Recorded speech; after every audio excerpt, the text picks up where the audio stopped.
Welcome back to the Mahindra Humanities Center Darbar Hall. Funny thing about the Darbar Hall is that in the mornings while it's chilly outside, everybody finds it nice and toasty, and so it's always packed. And after lunch, while it's sunny outside, most people lose their way while coming here. But anyway, I'm glad that most of you could make it for what I'm sure will be an absolutely amazing session. The session's name is Readings, Harvest the Northern Clemency. We have Jim, Grace and Philip Hensher, and they will be introduced by Supriya Nair. So I'm now going to give it over to Supriya to start with the introduction. Thank you. It is toasty inside here, but I do actually think my brain has frozen. I'm having an uncharacteristic episode of like aphasia or nerves or something, so bear with me, I'm going to leave my notes open. While I speak in sort of the broadest generalities possible about the work of these two novelists, the better to provoke argument once we've heard from them. So it gives me great pleasure to introduce the work of Jim Crace and Philip Hensher. The novels that they'll be reading from were both nominated for the Booker Prize in their respective years of publication. Harvest in 2013 and The Northern Clemency in 2008. Both of them are novels about England, set in England, although that notion is complicated in different ways, you know, by sort of the very regional specificities of Philip's novel and the sort of deliberate literary abstractions of Harvest. It's not immediately clear when Harvest takes place, but its setting is rural England, a remote village, which we see in its moment of transformation, marked by the appearance of the proverbial mysterious strangers, as well as by the effects of an Enclosures Act, about which perhaps we'll hear a little bit more. You know, an act basically demarcating new boundaries between public and private space. In the Northern Clemency, by contrast, the sort of, you know, familiar is rendered unfamiliar over the course of 20 very recent years, between the mid-1970s and the mid-1990s, in the great industrial town of Sheffield in northern England, where we see individuals and families sort of grow up, you know, move in and out and move on,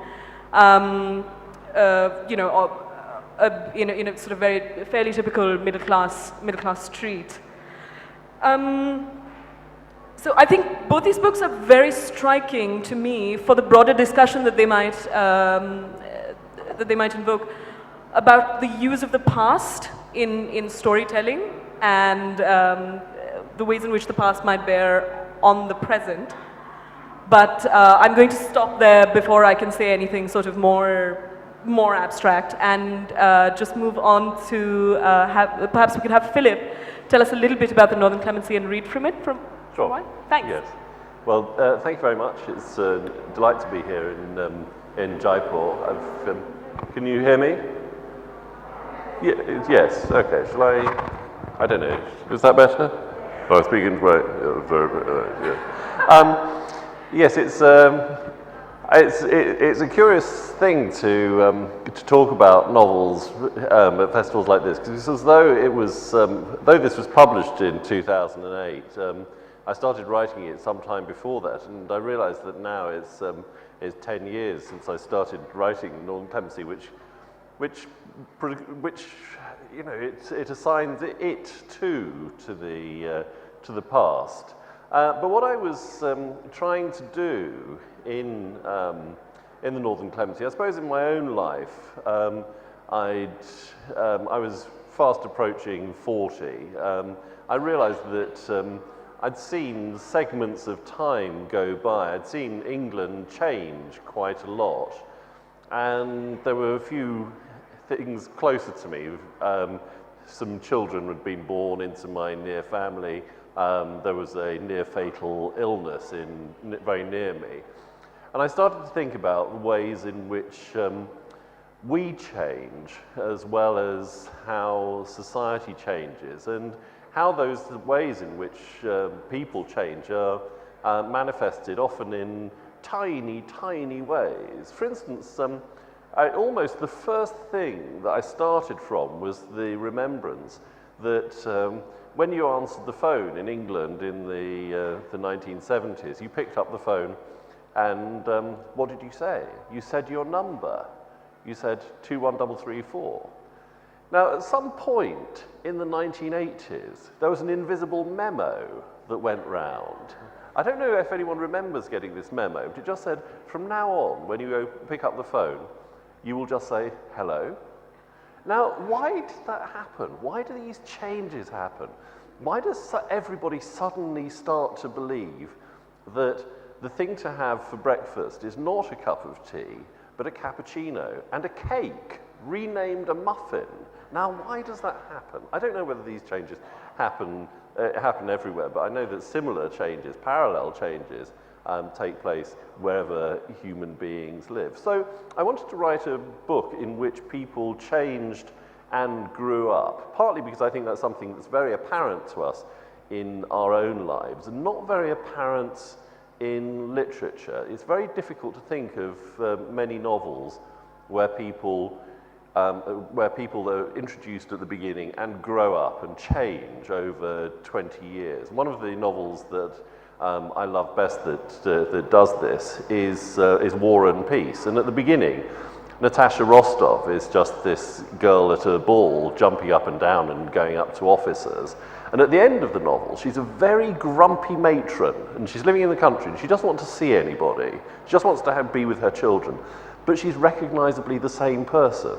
And I wanted to know how Tolstoy did this. And I thought, well, I can't be Tolstoy, but I can try and do some kind of change over those 20 years. So what I thought I'd do, I'm not going to read for very long, but I'll read a couple of little bits. And the first thing is something that was very apparent if you were growing up in England in the 1970s. There were only 3 television channels and the food was awful. So you had to rely on something called the nice day out. And your parents would occasionally drag you to some kind of place of entertainment. Sometimes there were rather drab wild animals there. Sometimes there was a rather drab piece of interior decoration. But you just went there and you suffered through it, and then you had a cup of tea, and then you went home again, and you had an enormous argument on the car going home.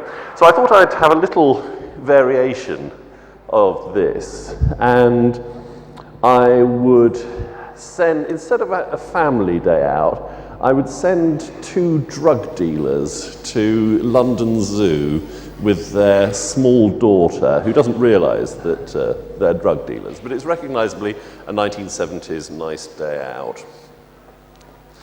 It was Miranda's day off, and Jimmy asked Nick to come with him and Sonia. Don't tell Miranda, and you, don't tell Mummy about him coming with us, darling. And if you're good, I'll buy, what do you want most, darling? To, of all places, the zoo. It was a dank day, not quite raining, but in its London way, not quite not raining either. The air was heavy with moisture. Behind bars, the showstoppers cowered, the lions flat out on their sides, like half-eviscerated carcasses on their way to being rugs. Even the polar bears, presumably were used to worse than the gloom of a London November afternoon, had a disgruntled air, casting hungry eyes upwards. I like them, Sonia said. They'd eat you up in one gulp, Nick said humorously. He was not much good with children, who generally knew this. Don't go putting nightmares into her head, Jimmy said. They wouldn't eat you, darling. I know that, Sonia said. He's just being stupid, this man. I can't listen to things like that. I can't remember them neither. All right, Nick said, fair enough. I'd like to have one, Sonia said. I know you can't have one, not in a house, but I'd like one to have rides on maybe, and you could put your face in his fur sometimes, I reckon.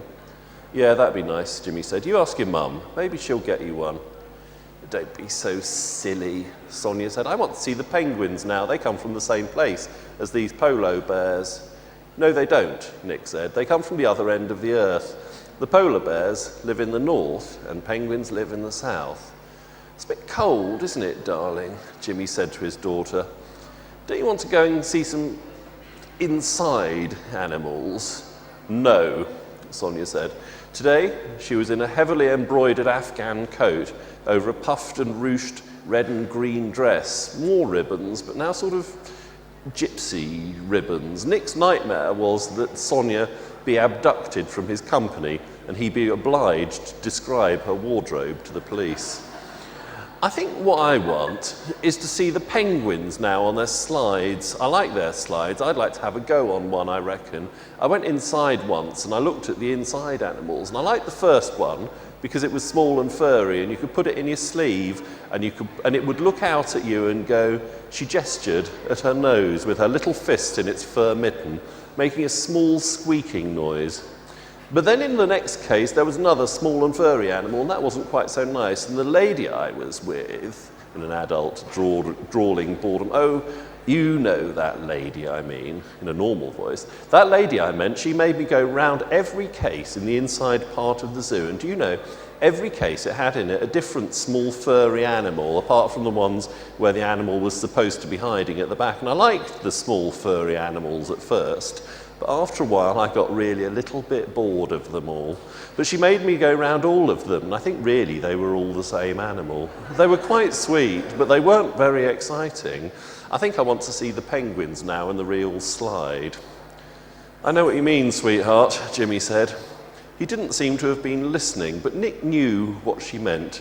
The world was full of small furry animals with large eyes, and only the first ones you came across would you feel like putting up your sleeve. After that, you'd be wise to their small furry ways and could step past their cases with a light step. He'd rather go and see the penguins now too. The novel really is about the ways in which England changed and the way in which this kind of social contract that existed between us in the 1970s, or from the end of the Second World War to the 1970s, somehow was done away with, and our lives changed. And I think most of us felt a little bit ambivalent about aspects of it. And suddenly, after 1979, you were allowed to go abroad and take more than £100 with you, which you weren't allowed to do. And suddenly, you know, the state didn't feel it necessary to own travel agents and all the pubs in Carlisle. But then something was lost really then. And one of the interesting things that sprung up in the wake of society's change was a revitalisation of the extremist left-wing groups of all over the world, really. And I rather loved these extremists. I knew an extremist group called the Spartacists in the early 1980s, who were so left-wing that they used to go and smash up nuclear disarmament meetings because they were actually in favour of nuclear war. They had this theory that nuclear war would actually wipe away capitalist society, and afterwards there would be a kind of workers' paradise. I don't know why. Anyway, I used to love these people. They were great fun. And I thought I would just read a tiny bit now, before finishing, about two radical protesters selling a radical newspaper. I called it the Spartacist because I thought you couldn't really improve on that, really. As Malcolm walked away, Stig broke into a chant, soon followed by his 3 or 4 grubby followers. They'd been alternating 2 chants all day. From the offices, you couldn't hear the words, but you could tell what each one was just from its rhythm. "Maggie, Maggie, Maggie," Stig shouted after Malcolm as he cheerfully went off. "Out, out, out," his followers joined in.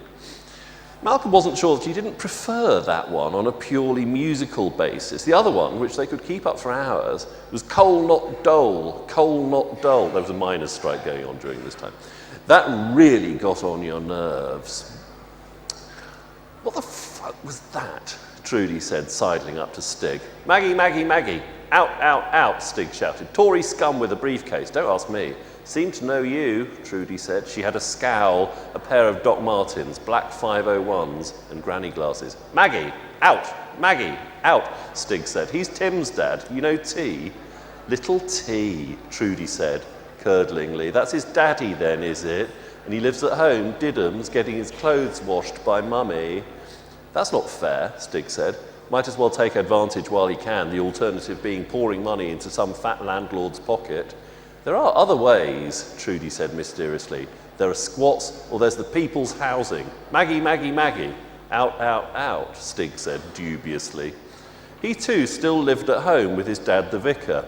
Trudy, as she kept reminding them, lived in the people's housing, or Park Hill Flats on the 4th floor, a nice view plastered inside with posters of nuclear explosions and unlikely geopolitical figures kissing each other. A flat she also referred to as a women's space, not admitting any men on Mondays to Thursdays inclusive. I don't know, Stig went on, but I think there's enough pressure on ordinary working class families as it is. There's not enough of the people's housing to go round without them as don't need it claiming it. What's that supposed to mean? Trudy said. Maggie, Stig said.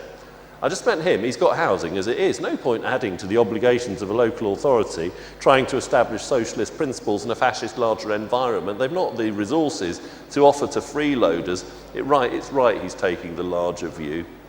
It's not everyone as can take the larger view, which anyway is supporting fascism if you think about it, Trudy said.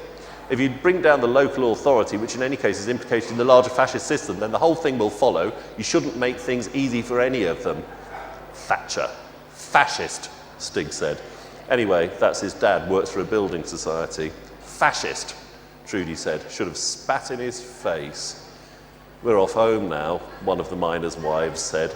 A woman with carefully prepared hair and a thin, raw face. They'd been dividing up the food donations, which weren't that many, into solid, woven plastic bags. We'll not be back while Thursday. Mary and that lot from Pontefract will be down tomorrow. We feel your pain, Trudy said exuberantly, and as she always did, tried to embrace the chief mining wife. They sort of submitted to it. We could see what they thought about Trudy, who, with her views on the systems that made deodorant and shampoo seem necessary, wasn't all that nice to be embraced by, or even come very near to.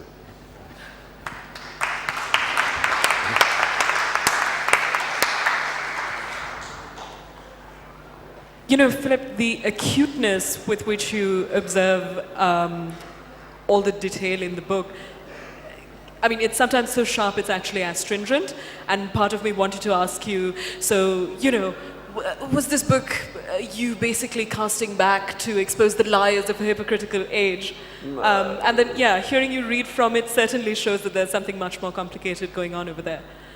Well, I love them all, really. I don't think I want to expose anybody. I think that one of the things that I came to understand about satire was that the person that's most exposed by satire is the satirist, really. You know, pointing at things and saying, look at that, isn't it wrong, isn't it awful? And actually, as you get older, one of the things is, well, you know, we all pass through that. Was there anybody in the book that I didn't like? I don't know. No, I think I like them all to a certain degree. The detail, I agree, can feel quite penetrating. I think when you look at when you draw attention to things that people have in their bedroom or their favourite food for dinner, it can feel like an unkind invasion of privacy. But that's just the novelist's trade, I think.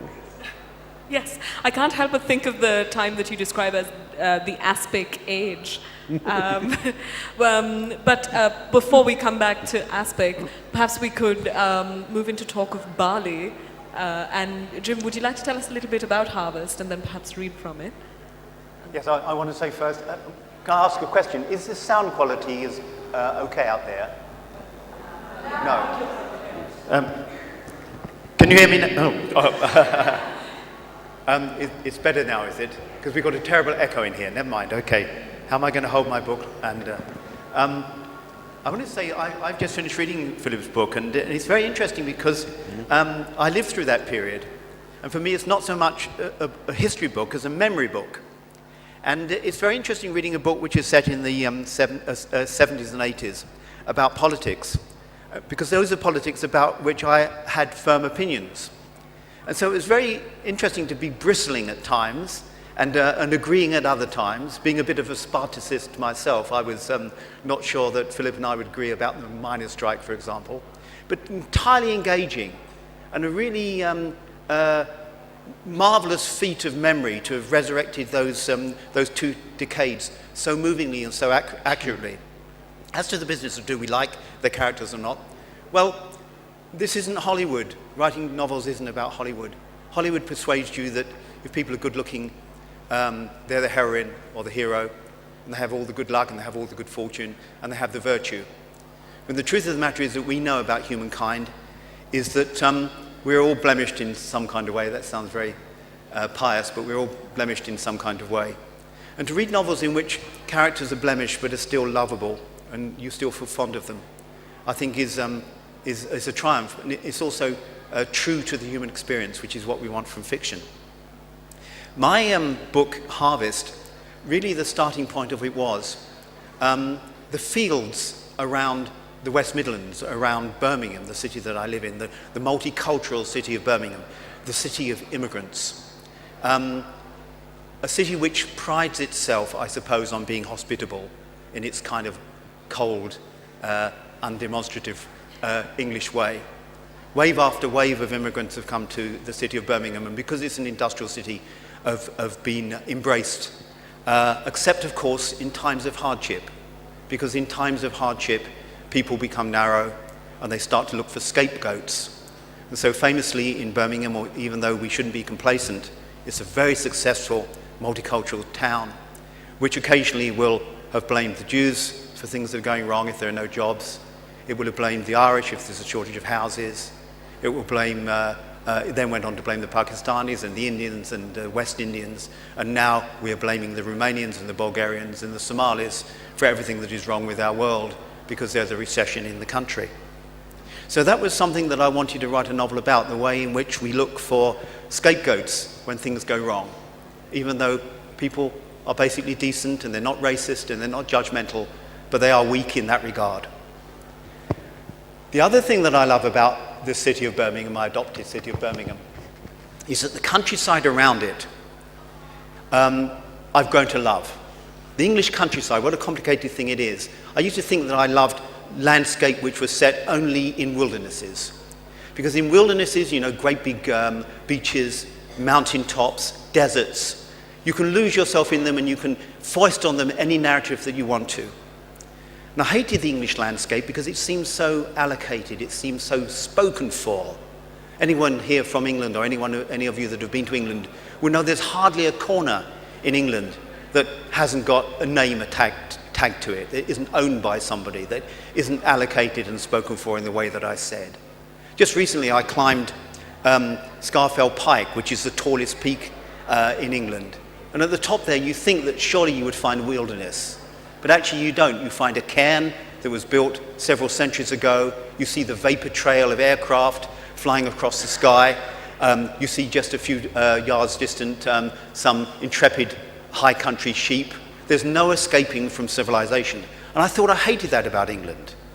But as I've got older, I began to recognize that this allocation of landscape, this marking of landscape by all of those hundreds of years of overpopulation, have made British landscape rich in one respect which I now admire. And that is that the British landscape is absolutely drenched in history. Every part of it has got a name and a history associated with it. And when you say that something is drenched in history, you also mean that it's drenched in narrative. So as a keen walker myself, when I walk around the fields, I recognize that it's almost like taking a non-verbal story experience. You're walking through stories everywhere you go. One of the stories in the West Midlands landscape, which is very much known to me, is a thing called ridge and furrow. I'll explain it very shortly. What it meant was that in the old days, in the medieval times up to about the 17th century, farmers would have each peasant would have a small piece of land. And they might not own that land, but they had rights over that land. They could plant that land, they could crop that land. They might have to pay some of the crop to the landowner. But basically, they were stitched into the land. Then, of course, as time went past, the landowners realized if they could get rid of those farmers and put in sheep instead of people, they could make massive profits. And that was called the enclosure movement. And in the English East Midlands and West Midlands, where this mostly happened, enclosure, signs of enclosure can still be seen on the landscape in 2 out of every 3 fields. And the mark that you see is the ridge and furrow. It's where the marks of the very, very last ploughing are still in the field.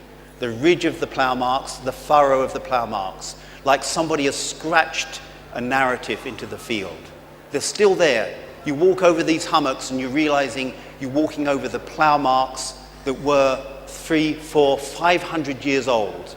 And there they are, being cropped by sheep and being sown only now with grass. It occurred to me one day that even though that I was walking across these fields and seeing in those fields great beauty, the historical narrative that story was that those ridges and furrows were telling were not the story of beauty, but they were the story of dispossession. And the sense of this contrast between beauty and dispossession is sort of irresistible for a writer like me who likes to have landscapes in his books. So I set aside some time and started writing the novel Harvest. And as I wrote the novel Harvest, about the dispossession of land, about hardship coming to a village, that thing I mentioned earlier about the city of Birmingham started to come into play as a theme. The idea that when people are being dispossessed, they look for scapegoats to blame. They look for newcomers to punish for the misfortune that they are now experiencing. Incidentally, this is not a novel about the medieval times. You shouldn't read it if you want to learn any truth about medieval England. You should go to a proper history book for that. I made it all up. This is a novel about now, because somewhere, in the world, at this very moment, someone is losing their land because somebody else values dollars more than inheritance, more than a right to belong. The day that I started writing the book, there was an article in the Guardian newspaper about soya barons stealing land in Brazil in order to have great fields of soya and make profits. And you all know this. Somewhere in India, somewhere in North Africa, somewhere in Europe, someone is losing their land at this very moment. This is what the book is about. However, the shortish passage I'm going to read today, I'm going to have to wear glasses. I've just started wearing glasses and I'm still vain enough to pretend I don't need them. But I do, I think. Yeah, that would be good. Yeah. Excuse me? Is there somebody who can switch this one off? So can you just switch it off? And I'll use this one. Just use this. I'm going to croon to you now. An experience I promise you don't want. That's okay, Philip and I will combine that. Okay, that's probably okay. Well, let's see how it goes. So this is a section where some newcomers have come to this tiny medieval village, this agricultural village. 3 of them, 2 men and a woman. And they know that if they put up a hut for the night and light a fire, and it lasts for the whole night, common law says they will have the right to stay. They themselves are refugees from enclosures, so they know they have the right to stay. But the villagers who've just learned they're about to be enclosed want to blame someone for the news, and so they turn up at this tiny hovel that has been erected near the woods in order to beat the living daylights out of these newcomers, to blame them for the change in their lives. I'm going to move to the middle because I think there's someone around there that can't see anything. That's it, good. And amongst them, after the hovel has been knocked down, was a woman. What were they to make of her? She was not beautiful, not on first encounter anyhow.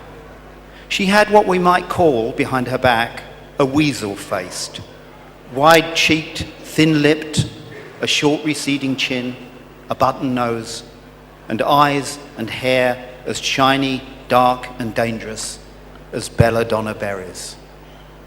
What caught our women's eyes at once was the velvet shawl she wore around her shoulders, an expensively lordly weave in heavy Turkish mauve and silver thread.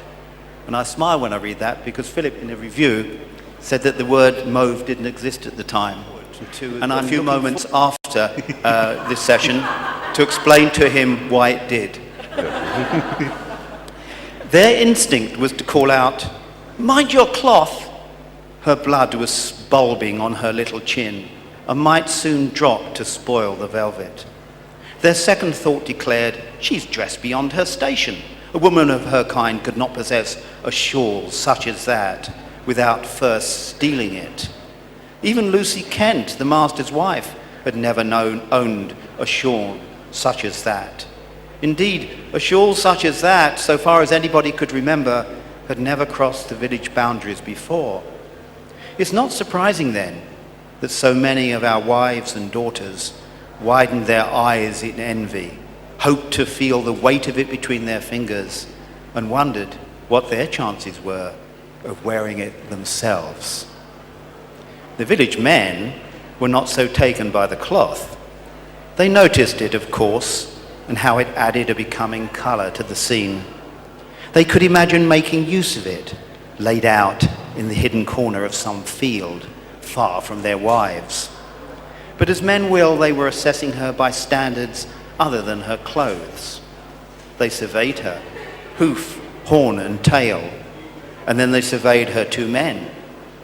What they saw was someone who might happily infect their dreams, a wide-hipped woman who was enthralling to behold in ways they never could explain, and all the more so for not being beautiful or statuesque, but rather someone within reach, and someone who was defiantly and irresistibly proud.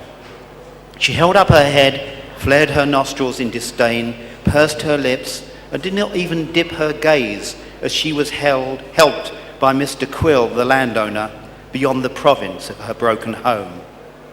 She'd be, they thought, more than 30 years of age, and so it was unlikely, and preferable of course, that either of the men was her husband. The elder was already grey and balding, her father possibly, though any facial likeness was obscured by beard. The other was a man at least 10 years younger than the woman, but equally as black-haired as her. A brother then. This was a family, and it was safe to say the daughter of the house was still available despite her age. She was a widow possibly, with all that implies.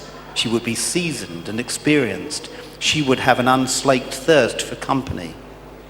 In a village such as ours, where women die before the men, there are plenty of my neighbours who would have seen at once a tempting opportunity. While the women might have cast her as a subject of their kingdom or a partner for their sons, and might have nieced and cousined her, glad to have their breeding stock enlarged by some black hair, the men there will have chambered her and nested her the moment that she showed herself. Surely that could hardly count as a sin. The local women were like land, fenced in, assigned and spoken for, the freehold of their fathers, then their husbands, then their sons. You could not cross their boundaries or step beyond their portion, your portion. But this one, this incomer, was no better than any other wild quarry on common ground. Like any pigeon, any hare, she was fair game. Still, the written law should be obeyed.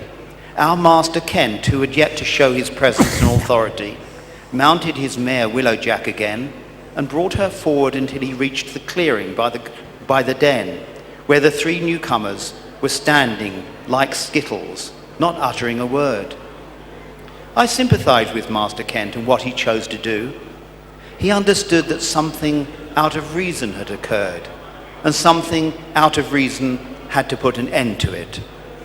"Put those aside," he said, indicating the two longbows. "This is not a place for rough." He would have called them ruffians, had not the woman widened her eyes at him. "This is not a place for rough manners," he resumed. She laughed. those are the only manners we've seen since we arrived, she said. What a shame, what shame is it that you shake your sticks at us? I'm not shaking any sticks at you, the master said, nor shall I do so. But you two, sirs, he pointed at the woman's men, must pay for dining out last night on fowl that don't belong to you. We've seen the picked clean bones by contemplating better manners in the pillory. Let's say 1 week, and let your offending bows be put underfoot and snapped in two. And each of you should have your heads shaven to mark you out as, well, suspicious travellers. 1 week, disarmed and bald, a modest punishment, and one which by a happy chance would keep the woman on our land and separated from her men for long enough for every village hand to try his luck with her. She spat on the ground at this point, between the horse's hooves, but still a shocking act, and one that Master Kent could not ignore without losing face. Count yourself as fortunate we do not boast a broader pillory, he said, not looking at her in case she widened her eyes at him again.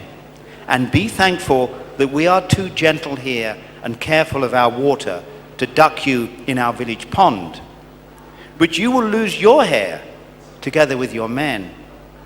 And in the time it takes to lengthen, you might consider your disdain for us. This time, her phlegm reached Willow Jack and left a rosary of pearls across her flank.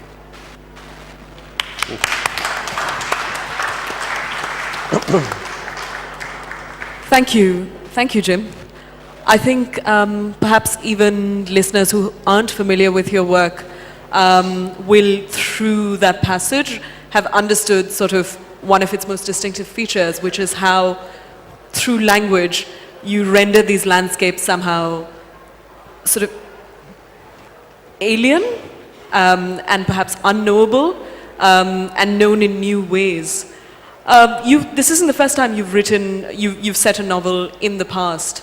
It's not nominally. No, but perhaps it doesn't show. No, that's true. Well,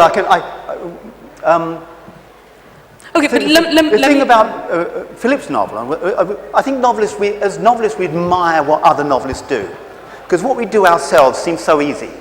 I mean, I'm always startled when anyone says they like one of my novels, and I think they want a loan or something. I'm startled because it feels so easy for me to do it, and I admire what other people do. Philip and I are doing something very different, in that he has to hold a mirror up to a real world. Because his readers, most of them, will have been alive in the 1970s and 1980s. And we will have been to Sheffield, and we will have remembered the miners' strike. And what we don't want is, what we do want is to be located in a world that we recognise. We've needed to be in good hands to be reminded of it, because we're all checking everything out to see whether it matches our own experience. But you hold a mirror up to a real world. And so Philip's novel, if I may say so, is about location. Locating the reader in something recognisable. What I try to do, and what I gather is that's your question, is that there is another form of fiction in which everything is invented, and the mirror you hold up is, if it is a mirror, is a very cracked one. It's not trying to locate the reader; it's trying to dislocate the reader, to put the reader into an environment in which they feel uncomfortable and a bit disoriented. Now, actually, this is not newfangled at all. This is old-fangled, if there's such a word.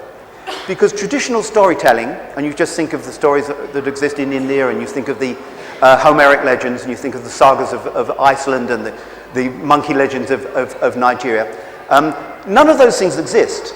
I mean, you wouldn't imagine that because you read the Minotaur legend, that you could go out and find a labyrinth and find a Minotaur. You know that these things are invented, and that really they're just metaphorical means by which to express something which is true to the same mirror that Philip holds up. And so in this novel, there is no such village. There are no such characters. And the dislocation is real. Right. But the effect, I hope, is we share the same grounds. So, which leads me into then asking the two of you sort of broadly, about whether then the most useful that the past can be is in sort of bringing us a certain psychological truth or do you think that that might be the case at all? Do you refer to the past in some sense because it tells us the truth about the present? Well, I think if you wrote a novel about the past that didn't tell you anything about the present, it might end up being completely meaningless. And certainly, it doesn't need to be a teleological point. It doesn't need to be, this is how we get from this point to this point in my kind of plodding Trollopian way. But it's, but certainly there are ways in which, I mean, for me, one of the things about examining the past is to examine the honestly held idealism about people in the past and how they thought all the way through that their actions, which we know as readers are going to make the world worse, were embarked upon by them with the ambition of improving the world for everything.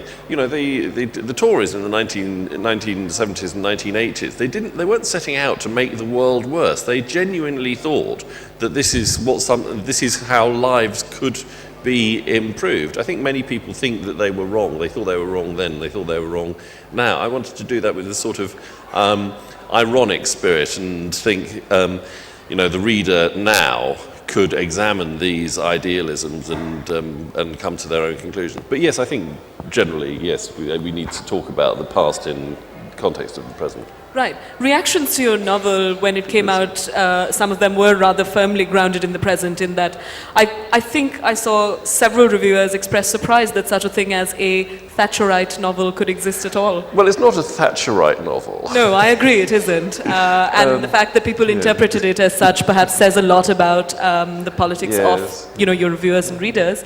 Yes. But yes. I had the unusual, I think I should say that I did have the unusual experience for a novelist of working in the House of Commons, and I was there when Mrs. Thatcher was being defenestrated, and I saw a lot of the personal fascination she exerted at short range, and I thought this was something that shouldn't be wasted by readers. So I had the sort of provincial, long-distance, lower middle class fascination with Mrs. Thatcher, and then the inner circle, or very nearly inner circle, fascination with Mrs. Thatcher. So yes, I think she goes on being interesting to writers.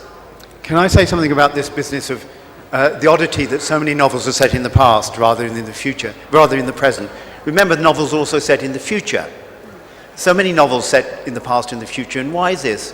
When I question this, I often think of a short story which I recommend to you, written by Jack London, called To Light a Fire, very short story. And it tells the tale of a man who is in the Yukon Territory in northern Canada, I suppose it is. Someone's asking you to. Yeah.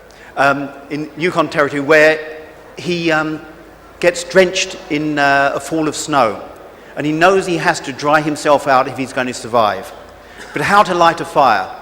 He attempts to make it in the traditional ways, and he attempts to get his the match to light the fire, and he's having real trouble, and he knows he's getting closer to death. All he has with him is his dogs. He thinks that what he can do to unthaw his frozen hands, which won't strike the matches, is to kill the dog with his knife and plunge his hands into the dog's innards to warm his hands up. Now, he's loved this dog, and he feels that it's an unbearably cruel thing to do. But he tells himself that it's probably okay, because unlike human beings, animals have no deep sense of the before and the after. Now, what an incredible phrase, because first of all, it tells you that if you do have a deep sense of the before and the after, then the price you pay for that is your fear and knowledge of death.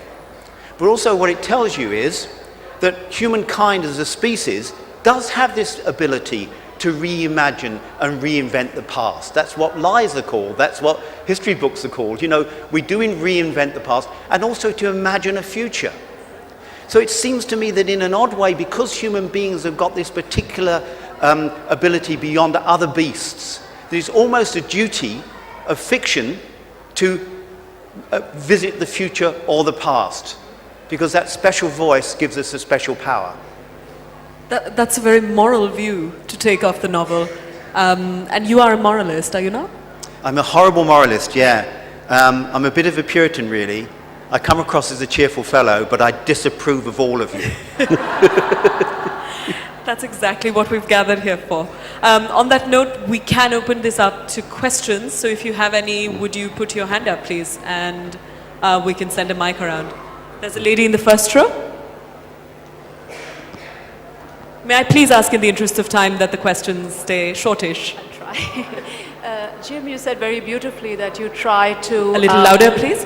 You said very beautifully that you try to dislocate your reader rather than locate him, her in a very specific space. And I got that very strongly from what you read. But I also did get a sense of class that permeated. I guess the British novel would never exist without class depictions.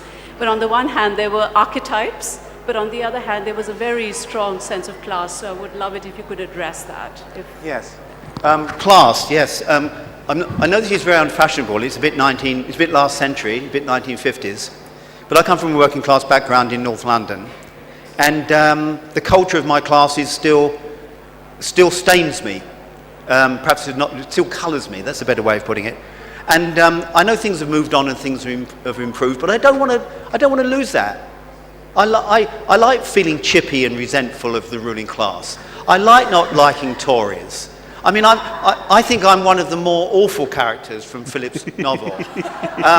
I thought the miners' strike was absolutely thrilling because it was an occasion where we actually said enough is enough and put our shoulders up against the bastards.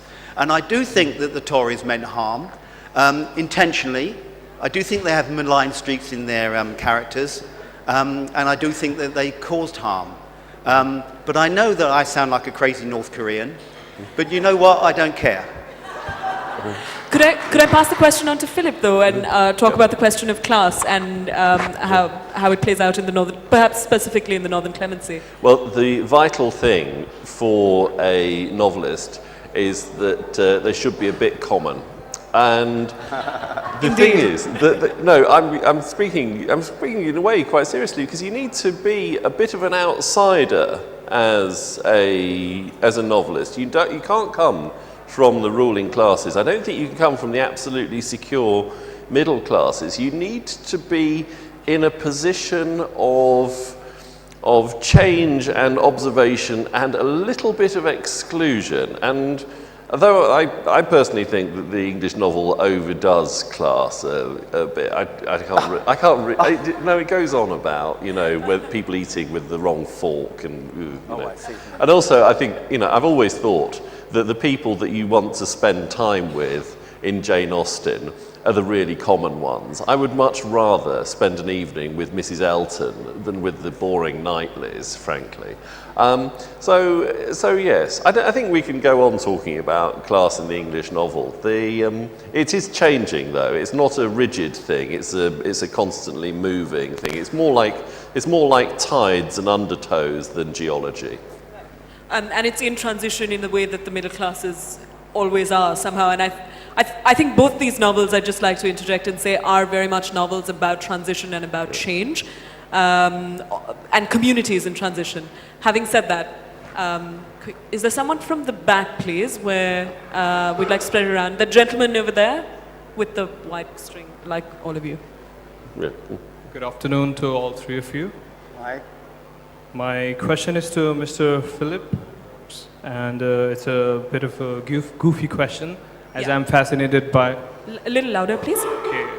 My question is to Mr. Phillips, and it's a bit of a goofy question. A groovy question. Goofy question. A goofy question. As I'm fascinated by the sense of humor that you've got, and my question is, as you read in your first chapter about two drug dealers wandering in the zoo, seeing animals one after another, were they, by any chance, hallucinating? No. They're very respectable drug dealers. They've got wives and children and accounts at Harrods. I think, yeah, the kind of, the humour, I keep meaning to write a serious book, but I don't know why. Dr. Johnson had a friend called Edwards, and he met him once in the street after 30 years, and Edwards had never really heard of what Johnson had been up to, and Johnson said, I've written a dictionary and things. And Edwards said this thing, which I think sums up the English character. He said, I attempted philosophy when I was young, but I found cheerfulness kept creeping in. And I don't know, when I look at my old books, there's always a bit of cheerfulness coming in. There's always two drug dealers wandering around a zoo for no very good reason. Oh. Another question? Yes, there's someone off to the side. Please. I'm part of a book group. It's not a very industrious book group. We've only read about 6 groups in the summer, but one of them was Harvest and the other was the Northern Clemency, and we enjoyed them both tremendously. But my question is to Jim. We spent a lot of time trying to decide the exact period your book was set in. Some thought the 17th century, others thought 16th, etc. Now you tell me that deliberately you situated in no particular period. Why not? Why not? What would have been lost by actually making it an identifiable period in history? And is there any real difference between a book which is set in no identifiable period on one hand and science fiction on the other? I love these literary theory questions because, of course, when you write a book, you're not asking yourself questions off the page. You're quite right that the setting is very unspecific and infuriating for many readers. I'm sure that this book has been flung across many living rooms, accompanied by right words. But I just wanted to feel free to make up everything I wanted. I didn't want to write the book within a straitjacket of a true historical period, because then you'd have to, the master or the mistress of the narrative would be the fact. Now that great gold standard of historical novel writing, Hilary Mantel, has made some rules about writing historical fiction. And they're very good rules, and she's a great writer. One of the things that she said is that when writing historical fiction, you should be absolutely certain that every fact that you include in your novel is testable and proven, and you have researched it as far as you can. Well, I'm not in the least interested in that at all. I'm much more interested in invention rather than fact. The second rule that she makes is that you should not foist upon an historical period a sensibility that belongs to the 21st century.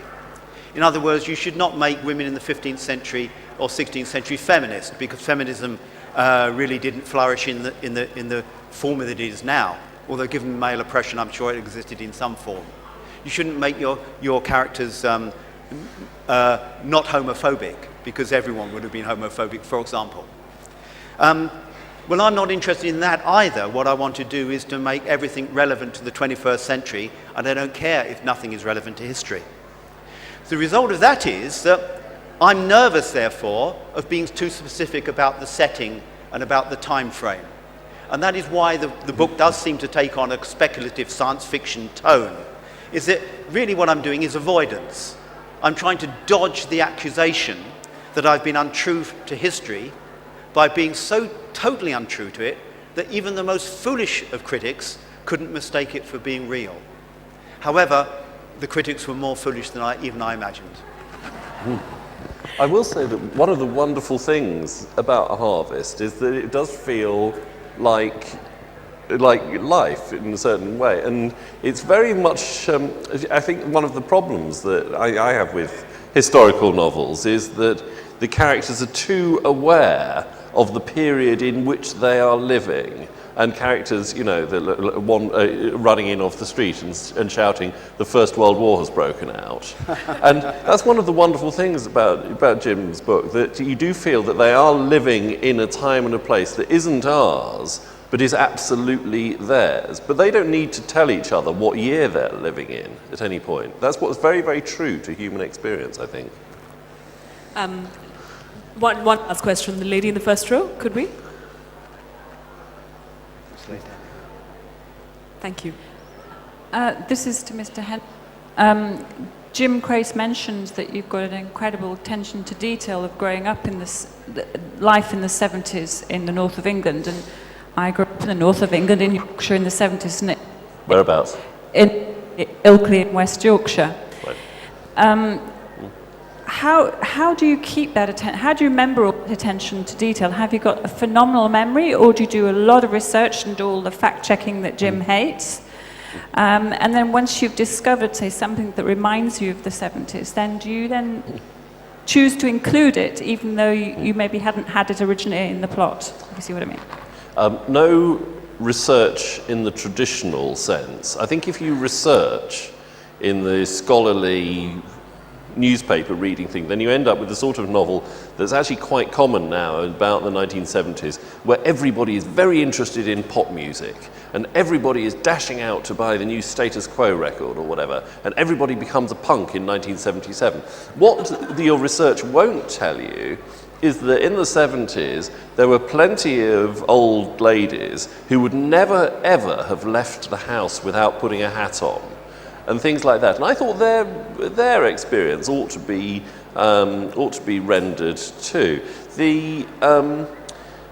I suppose I had a sort of meditative approach to the work at the time, and I would just begin each day's work by thinking about the house that my family lived in the 1970s, or the school that I went to, and just walking myself through the rooms one after the other. And it was amazing how things just kind of surfaced with that. And after a few months of working it, I could summon up the houses of friends that I'd been to, and all sorts of things came up.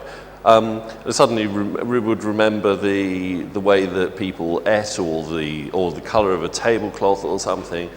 And then, of course, after putting all this in, I have a wonderful, wonderful copy editor called Hazel, who has an even beadier eye for detail. And she would just send me tart emails saying nobody was eating sushi in Yorkshire until 1994. And I just agreed with everything. So there was a lot of crossing out as well. Thank you. Thank you for being a wonderful audience with such lovely questions. And thank you to Philip Hensher and Jim Crace. Perhaps you could speak to them a little bit more off stage, but we're done for now. Thank you. Thank you, Supriya.